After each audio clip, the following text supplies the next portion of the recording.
Les Marocains ont toujours été des gens à la fois aimables d'un côté, mais aussi travailleurs et intelligents. Et ça, c'est quelque chose, ce sont deux qualités que j'apprécie chez les individus, mais aussi chez les peuples. Alors, ce que j'ai découvert il y a beaucoup plus récemment, c'est qu'en réalité, les Marocains, enfin surtout les Marocains d'origine berbère, ce qui est probablement 90% de la population, ou peut-être 80% de la population, en réalité, c'est des peuples, c'est parmi les premiers peuples européens en réalité, parce que européens dans le sens caucasien, mais aussi dans le sens où nous avons peuple européen et peuple berbère, donc notamment au Maroc, tout comme les Guanches dans les Canaries, et les Basques par exemple encore plus, ou les Étrusques, pas loin de chez moi en Italie, et les peuples nordiques et scandinaves, nous avons, et aussi les Gallois, les Écossais, les Irlandais, nous avons des racines communes, même des racines linguistiques communes. D'ailleurs, j'ai vu très récemment comment s'écrit le berbère, et ça m'a fait penser au grec ancien, et à mon avis, il y a des liens très très forts, et génétiquement, aujourd'hui, on le sait, il y a des liens génétiques très très anciens entre ces peuples, qui font penser qu'ils sont issus d'un peuple antérieur.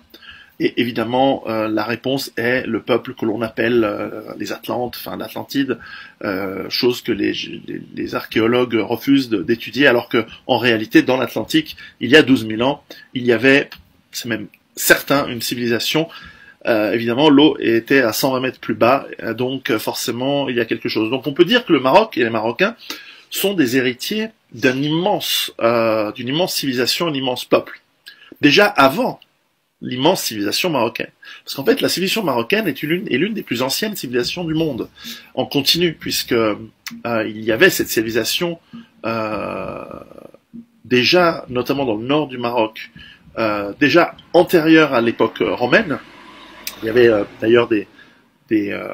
centres commerciaux phéniciens qui s'y sont implantés pour commercer avec cette civilisation. Et puis, notamment, je pense à la région du Rif, mais aussi ce qu'on appelle le Garbe,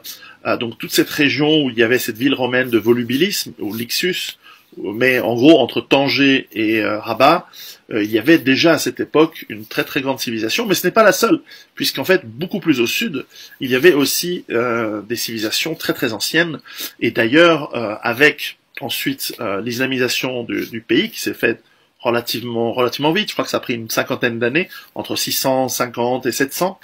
eh bien, nous avons également l'influence du Maroc sur l'Espagne par la conquête musulmane de l'Espagne, qui a jamais été totale ni complète, bien entendu. Mais enfin, il y a eu une influence. Et d'ailleurs, on voit encore aujourd'hui avec les petites